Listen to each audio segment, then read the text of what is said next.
Good morning everyone, this is my second video reviewing this watch and I've now deleted the original one. I hope this one's better, don't hold your breath though.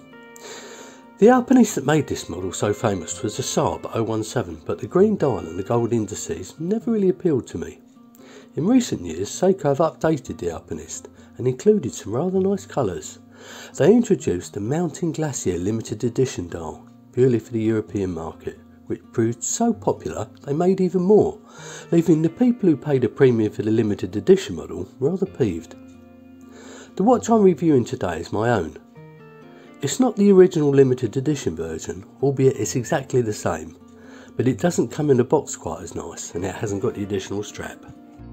So welcome to my unpaid, unsponsored and unprofessional review of the Seiko Alpinist SPB197J1.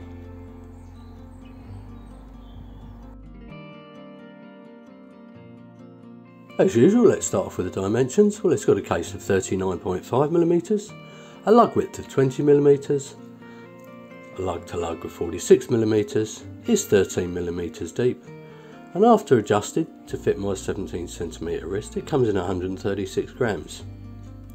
In my opinion, this watch actually wears a little bit smaller than it reads, probably more like a 38.5 I would say. There we are, there's Seiko's normal uninspiring packaging. You have to spend an awful lot to get a box that's going to impress you from Seiko. For those of you interested, my watch of the day, the Richard Legrand Oceanfarer.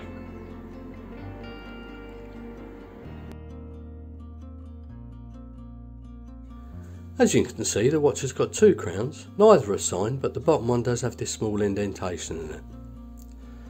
The top one is about 6mm, it does screw down. It engages very well, it hand winds beautifully, it does exactly what it says on the tin. The bottom one operates this internal bezel and it does it very well. It's bi-directional, but unfortunately because it doesn't screw down, it does have a habit of adjusting itself during the day. Now the watch has got 200 metres of water resistance. For a mountain type watch I think that's very impressive. Inside the Alpinist is the 6R35 movement, let me show you it. Now whilst it's a very good movement and it's an increase on the SPB models, it's got a 70-hour power reserve. It chugs away at 21,600 beats per hour, it hacks and it hand winds, but in my opinion it does fall short of the Swiss equivalent. Now I felt it necessary to regulate this movement when it arrived.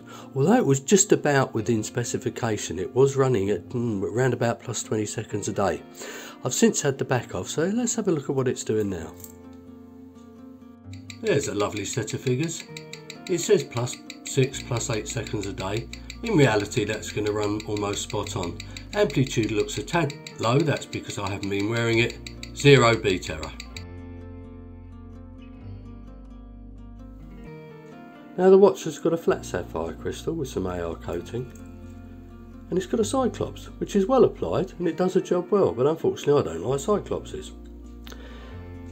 It's vertically brushed on the top, but the rest of it is polished, and what a lovely case it is too. It's a cushion style case which hides the fact that it's 13mm deep. In actual fact it wears more like about 11mm deep and it really does fit the back of the wrist well. Turning the watch round, that exhibition back in actual fact is hard lax, but it does the job. It's screw down, and if I hold it there you can just see engraved around the edge of it is some basic information. And what a lovely dial. It's the Mountain Glacier as already mentioned, with its beautiful silver indices. Now I could go into a bit more detail with the indices, but it's a bit pointless because you're looking at them. Needless to say, date at 3 o'clock, Seiko at the top, an automatic 20 bar at the bottom. All very well set off by these rather nice cathedral hands. Now the hands are filled with Lumibrite, and there's Lumibrite dots around the outside, and this does actually have a very good loom. Let's have a look at that loom.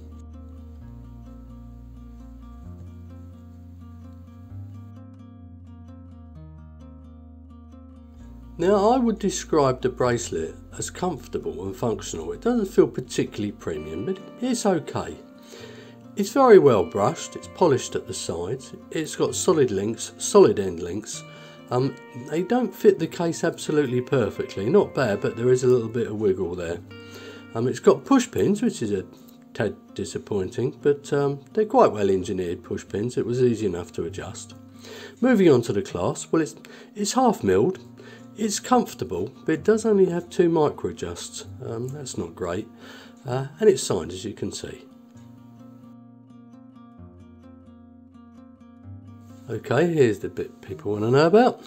Now, this model can be picked up for about £590 from a UK high street retailer.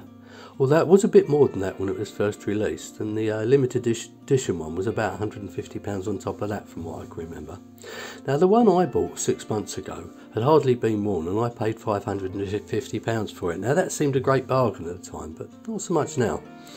Now, whether or not you consider this good value for money, that will depend on your perspective. For me, it's not the best value for money watch in the world, but it's not the worst either. Ultimately though, the residual value will be quite good. With regards to QC issues, I wasn't particularly happy with the regulation of the movement, but I've grown to accept that's what you get with a Seiko. Anyway, it was within specification, to be fair. As far as dislikes go, I wish it had a better clasp, and I believe the lower crown should have been the screw down variety. It's also disappointing that Seiko decided not to sign either of the crowns, and that's just penny pinching.